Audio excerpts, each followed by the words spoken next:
I just want to help tens of thousands of people like my dad never have to worry about that when they turn 60 years old or 50 years old or 70 years old, where they're just like, wow, I got this extra $250,000 that I can rely on because it's my home. I'm Stuart Yasgur, and this is Economic Architecture, the podcast.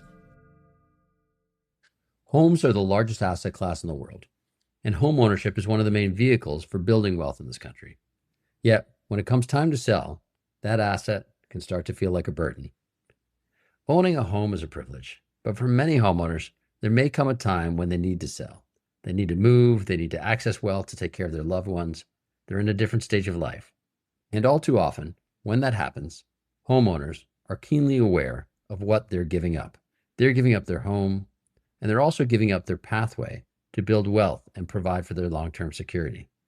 For many homeowners who sold their home, the upside they've given up can become incredibly concrete when, a few years later, they open up Zillow and see the price appreciation on their former home that they're missing out on, wishing they maybe had more options to keep some of those future gains at the time of the sale.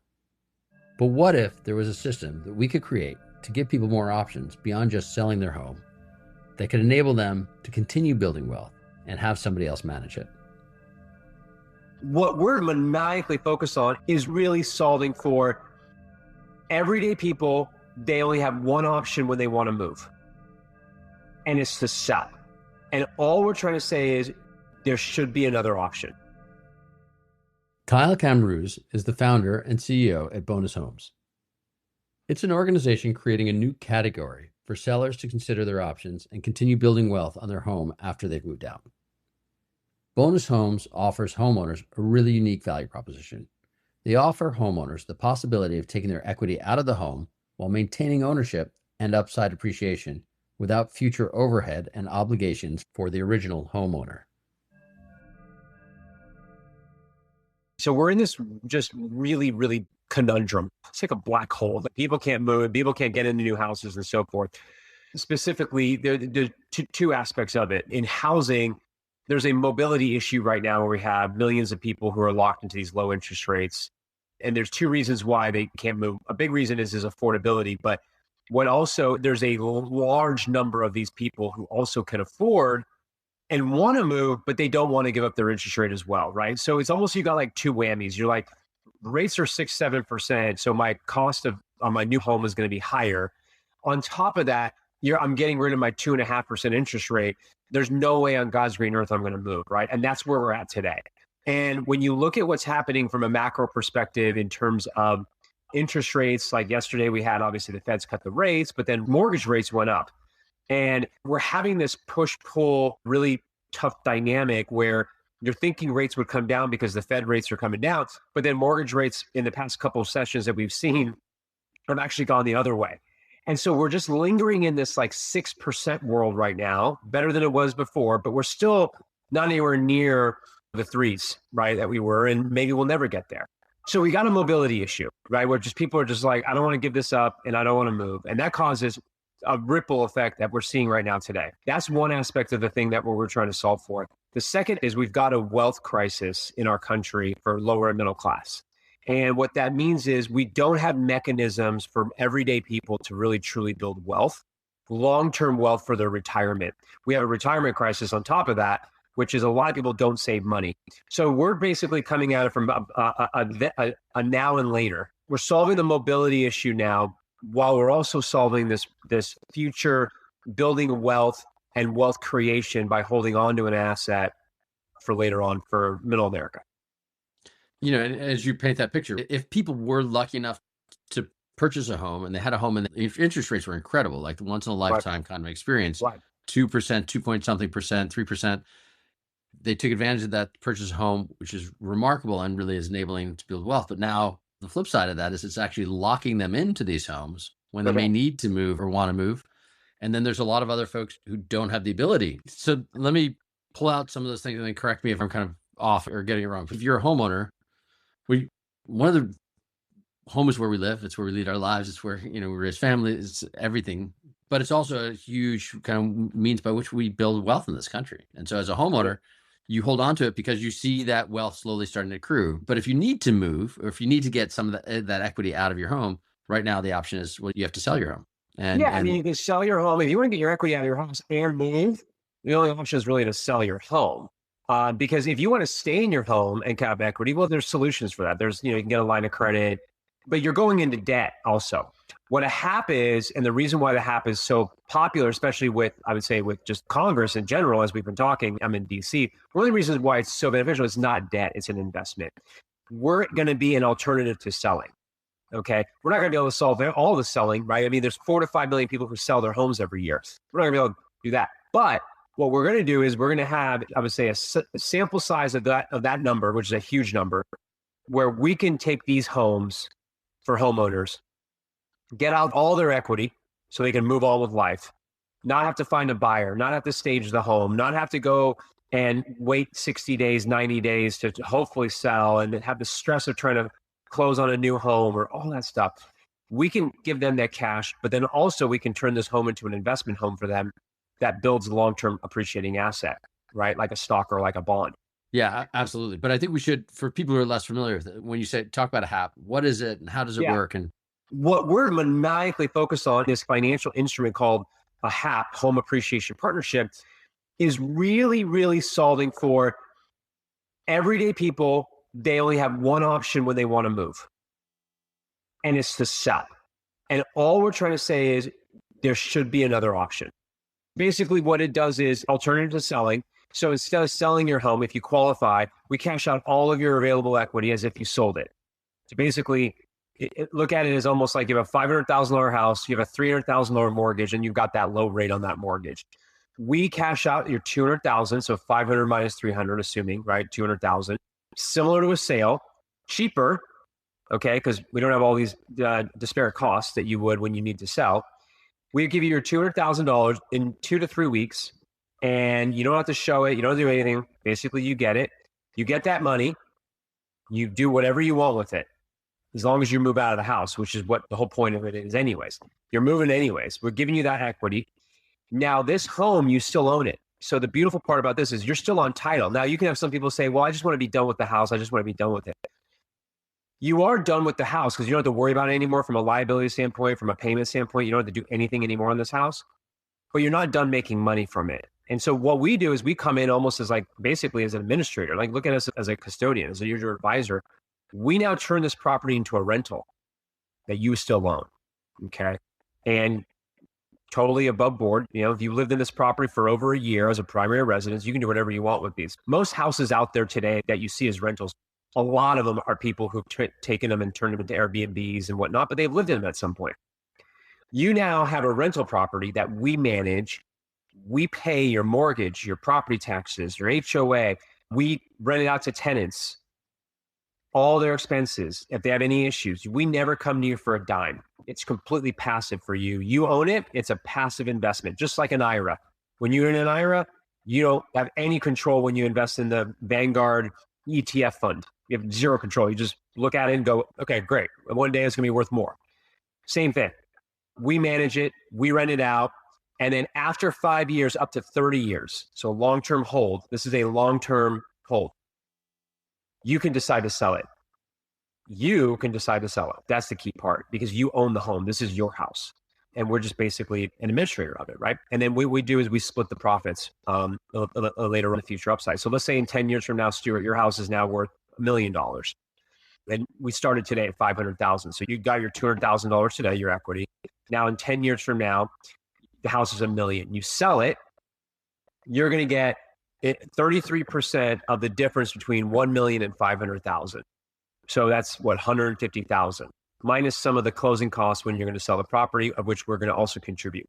All in all, for doing absolutely nothing, you're going to get an extra $100-something thousand of newfound wealth that you never would have had otherwise. Hasn't affected your life. You'll still be able to buy other properties. You still could do everything you could have done before. No difference. There's no restrictions by bonusing your house that's going to stop you from anything in the future. That's incredible. And so bonus is already, because it really creates an entirely new option for people. And bonus is already up and running. How long? Yeah, give us a sense of your track record. So what we're solving is, again, we're not solving the first-time home buyer piece. We're not solving getting new people into homes. HAPs will be done by multiple people. Just like mortgages are done by multiple lenders, reverse mortgages are done by multiple lenders, et cetera. There will be other HAPs. We, as a HAP administrator, which is what we are, bonus being the first one, we are partnering with that homeowner, and we've created such alignment where it makes a total sense, to be able to do this, right? The caveat for us is we're very selective on the homes we do. We're not doing, $1 million houses. We're doing houses that are predominantly, below 500,000, interest rates below 4%, single family homes, 3-bedroom, 2-bath. And so that's kind of what we're doing right now. So that filters in as you go little by little into the markets. We're in 10 markets. We just did a couple houses in Ohio. Phoenix is our biggest market right now. And basically that's really it, right? We've got about 25 million assets under management right now. We haven't done any marketing yet. I mean, we're just starting to do marketing. So basically right now, our focus is just what are the markets we want to be in? We don't want to get super aggressive, but we've learned a lot. And we learned a lot about people's behaviors. We've learned a lot about, we have to create education. No one's ever heard of a HAP. We got to be able to do that, right? No one's ever heard of any of this stuff. Okay. Sounds too good to be true. You guys are new.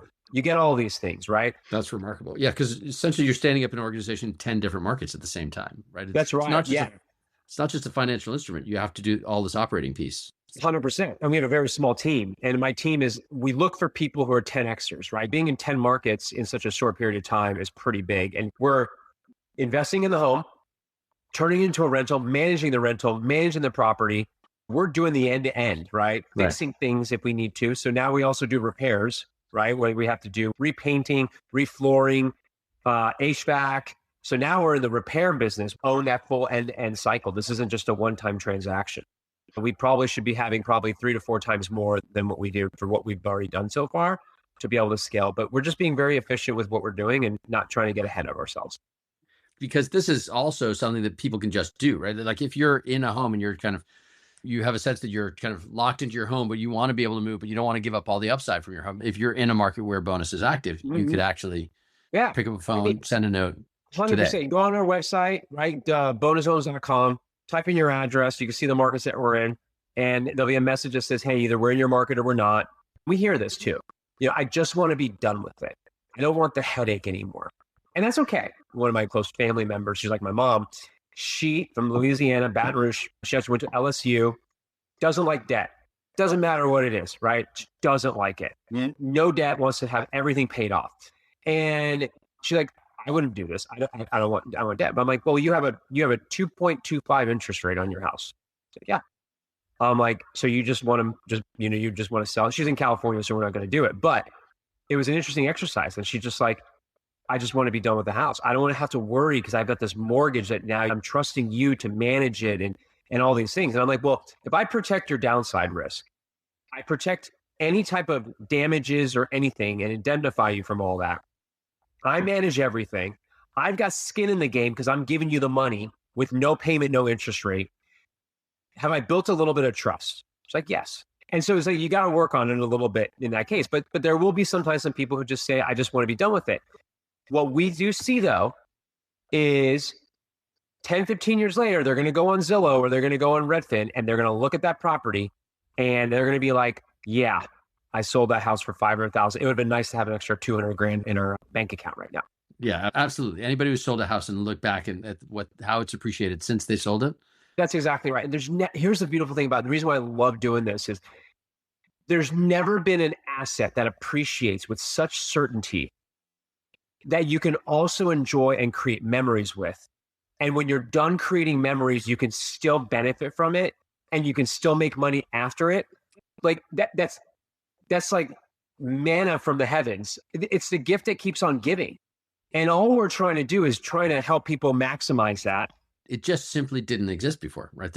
And just to underline that point, like this is an innovation. You're actually, and you mentioned it before quickly, but you're innovating a new category. Yes, you're also the first practitioners in it, right? You're the administrators, but you're building a category that others will join you in, right? And it's scary because you feel like you're alone. You feel like you're on an island. You look at other people who are doing, and there's nothing wrong, but there is this sense of purpose and this sense of sheer will to move forward because you know it's the right thing to do.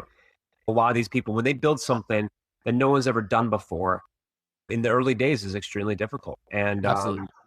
We speak with innovators all the time, right? Like we're focused on structural innovations and people who are kind of developing them. And it's really common, right? You see the vision, and in the beginning, you're the only one who sees the vision. That's right. And you have to help spread it and help other people believe it. And so that recognition, that internal fortitude to keep going when everybody's saying no because it's new and they don't understand, they don't see it yet. Sometimes I just I'm like, is this right? Am I the best? You know what I mean? It's not about a pride thing. It's a little bit of about a conviction. And if we didn't have the homes that we have, as many homes we had, and what we've been doing in such a short time, with a lot of obstacles that we've had, I would have been like, yeah, okay, maybe people don't want it. If you've got a personal story and you've got a grudge, okay, that motivates you like no other. You're gonna go through walls. I saw my dad just grew up in such a state of just struggle in a lot of ways. As smart of a person he was and successful in business, and then one bad thing happens and life changes. And my grudge is I just want to help tens of thousands of people like my dad never have to worry about that when they turn 60 years old or 50 years old or 70 years old, where they're just like, wow, I got this extra $250,000 that I can rely on because it's my home. And that's my grudge. That's just my thing, is I don't want people to live in fear, and I don't want people to live in, when you don't have money or when you don't know where, what's going to happen in your retirement. That is a extremely scary reality. And a lot of us is just because we're humans, and we live in the present so much, we kind of worry about it later. And what we're trying to do is to say, we're going to create this engine for you later on, but we're going to try to satisfy what it is today, because we understand you want your $150,000 of cash because you need all of it to put as a down payment to buy that 4-bedroom, 3-bath home or whatever it is.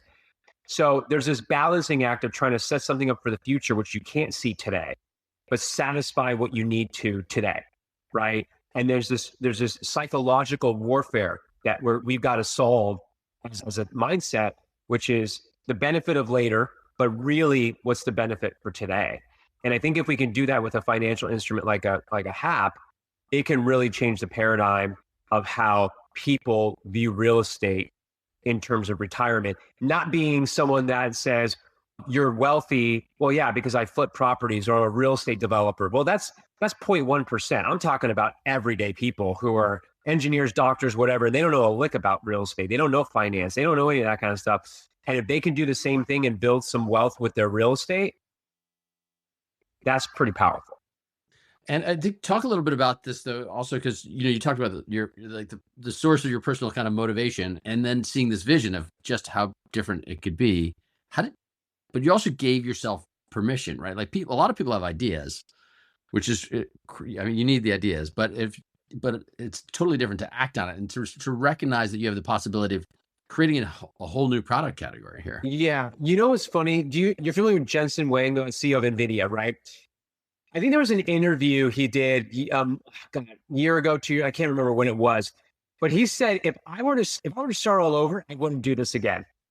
For me personally, I sold my last company in 2021. Timing was a good timing.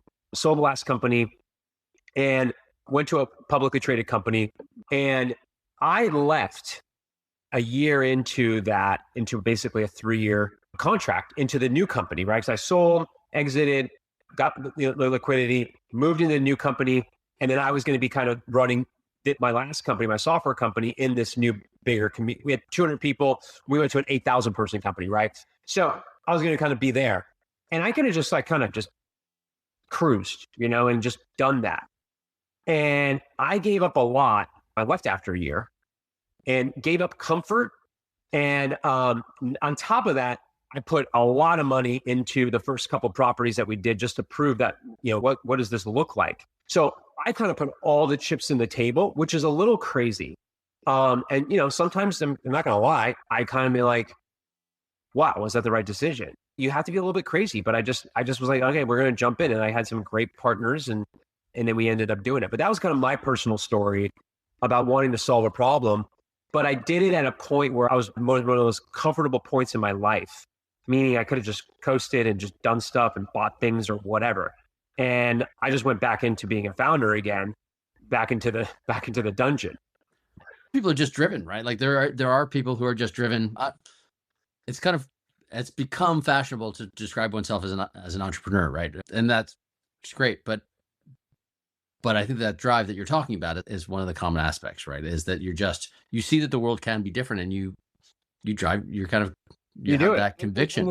What you started is also different, right? Like not many people start things, but amongst the people who start things, many people do like, okay, it's the next version. It's another version of a restaurant or a dry cleaning business or a consulting firm, or et cetera. What you're doing is different, right? It's not like it's another version of a mortgage. It's not like it's a new form of debt. We literally have completely done everything contrarian to what you think of when you sell your home or when you want to pull money out. If you want to pull money out, you go get debt, which is a line of credit, a second mortgage, or any of these other types of instruments out there, and you have a payment on it. We said, no, it's not debt, it's an investment. And then we said, hey, the way it gets paid back is later when the home is sold, and then we share in the upside. That's different. And then here's the other part. We're going to then take one of the ugliest thing, which is being a landlord. No one likes being a landlord. And then we're going to cover everything. So you don't have to worry about it. And you're going to be a landlord, but you're going to be like a quote unquote passive landlord, right? You're just not doing anything, right? We're building your asset portfolio.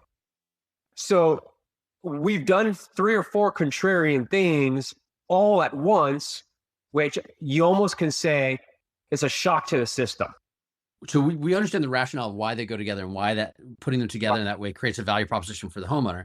But it also creates obstacles when you're trying to introduce something for the first time. What's the catch? Right. Again, for us as a business perspective, we're not going to get millions of homes. We're not looking for millions of transactions or hundreds of thousands of transactions. For us to be a very successful business, we're talking and managing assets. We do 5, 6, 7, 10,000 homes. That's 10,000 homeowners. Not a lot, but we can affect it. Now, our goal is to do much more than that. But for us to be an effective business, we don't have to hit millions. We're not selling bank accounts. We're not doing Chime, where you have to get a new user every day, or Netflix, where you're signing up and like every quarter you have to grow 15 million, daily active users or whatnot. So you've kind of created a category, and now you're the kind of pioneer of the category at the same time. So you're the leading practitioner. You want a healthy space. Competitors are going to come in that can be really good. What's going to happen? What role do you see yourself playing when the competitors start stepping into that landscape? Are you going to stay with the overall innovation, or are you going to stay really with Bonus Homes as kind of the leader in the space? I think it's a combination of both, right? I'll bring up Elon just because if you recall, Elon leveraged the, hey, I'm going to do electric cars at scale. There were some electric cars before, but not at scale, not for the everyday people. This was like the once in a blue moon. Like I think Fisker was out and some other ones were out there, right? And he kind of democratized it, right? What did he do with his patents or even the chargers? He promoted other competitors to come in and help them and say, hey, this is how I've done things. And I kind of look at it the same way because I do believe rising tide lifts all boats. And so I definitely encourage, that's the reason why we are setting up what's called a HAP administrator with the government in a sense, because we do want others to be able to offer this to their communities and to be able to do it. Now, you got to have certain requirements and you got to be able to have certain scale to do it. You can't just be an individual and stuff. I mean, you got to build some structure around this and discipline and compliance and stuff like that, right? Around this but I look at it as if I can help scale this to 1 million people who've been able to be part of this and over the next 20, 30 years, before I leave this great place, those 1 million people have gotten tens of billions of dollars of retirement money that they never would have had. And their life got a lot easier and their future got easier. Because here's what the biggest thing is for me, the passion isn't the money that you get. It's the result of what you can do with that money later on. If you bonused your house today, and then later on, you got this $200,000, $300,000, okay? And you, being a good Samaritan that you are, because you got that money and you're like, holy cow, this is like just literally gravy. I'm going to take $25,000 and I'm going to go give it to help feed some people, right? Locally here in DC, help feed the homeless, help do something. The money allows us to do good, to go help other people. I'm just trying to unlock it to allow people to have stress be reduced, fear and anxiety diminished. Guess what humanity is all about? It's about others. It's not about ourselves.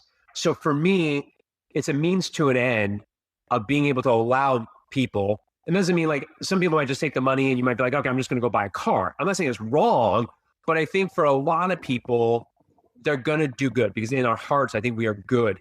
We're innately good. And I think that people are going to do good things when they have access to something that they never would have had before. And I would love to see that transition to helping our neighbors, loving our neighbors in different ways and being able to do something good for people. Yeah, that's remarkable. It's not the common motivation that you hear when talking about to folks who've created a new financial kind of organization. One personal question to you is, you were talking about, okay, next 20 to 30 years. We were just talking about the fact that innovators, entrepreneurs are also driven to innovate. Could you really see yourself 20 to 30 years being bonus, or do you see that there's another innovation? I do believe everyone should own an asset. And what that means is not just homeowners, but I also want to trickle down to renters. I want renters to be able to be part of the asset economy right away.